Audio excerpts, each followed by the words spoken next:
If you've ever worked in a boarding house, you'll know this exact moment. It's that really delicate situation when a student starts to rely on you and, well, only you.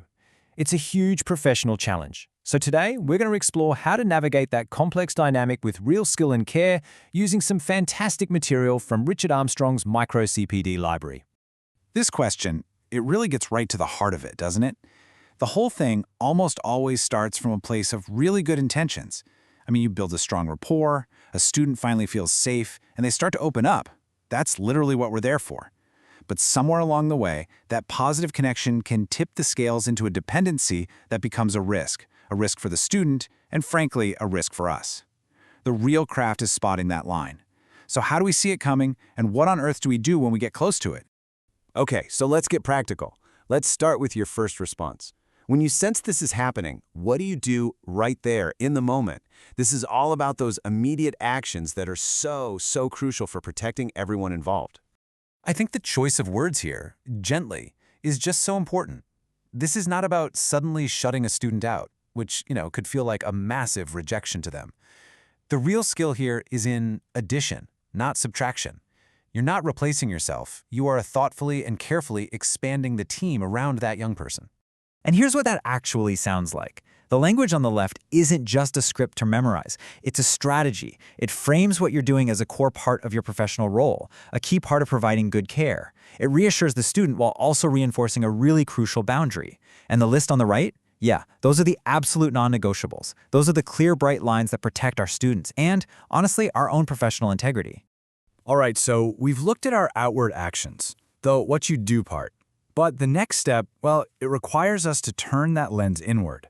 And this is where the work gets a bit deeper and asks for some real professional honesty from us.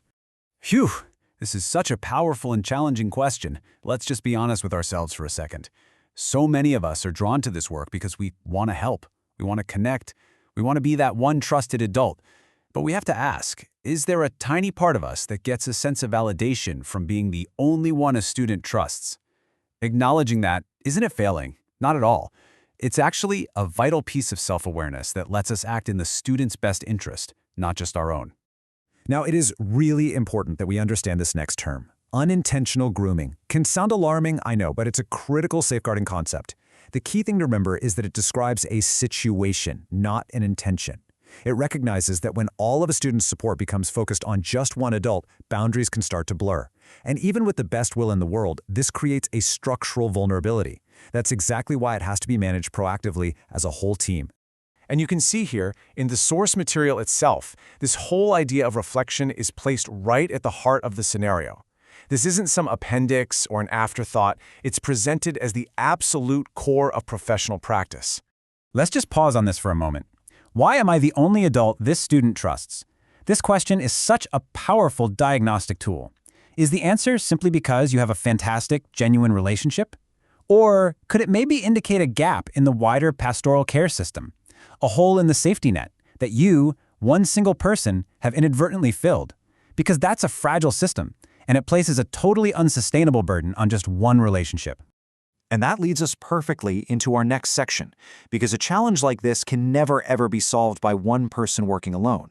The real solution has to be systemic, and it has to be rooted in the power of a team and a well-designed support structure. At first glance, this might just look like paperwork, but let's look at the bigger picture here. Transparency is a tool for protection, for the student and for you. By logging these patterns, you make the invisible visible. You turn a private worry into a shared professional awareness.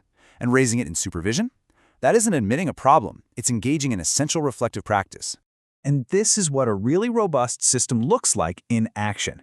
These are proactive, preventative strategies, things like planned staff rotations for pastoral chats. That helps normalize the idea that students can and should talk to multiple trusted adults. And clear annual training on your code of conduct ensures that every single person is working from the same playbook. This is how you build a real culture of shared responsibility. So let's pull all these threads together now. This final piece is really about reframing this entire challenge, seeing it not as a problem to be avoided, but as a core part of our professional craft. Ultimately, this isn't about building walls or keeping students at a distance. The goal is actually the opposite. It's about becoming such skilled professionals, such great craftsmen, that we can foster deep, meaningful, supportive relationships, all while holding them safely within a strong, clear, and supported professional framework. And so I'll leave you with this final, very practical question to take back to your own team. Forget about overhauling the entire system overnight. What is just one small conversation you could have this week, maybe in a handover or a team meeting, that could start to strengthen that web of support for the very next student who needs it? Because that right there is how real, sustainable change always begins.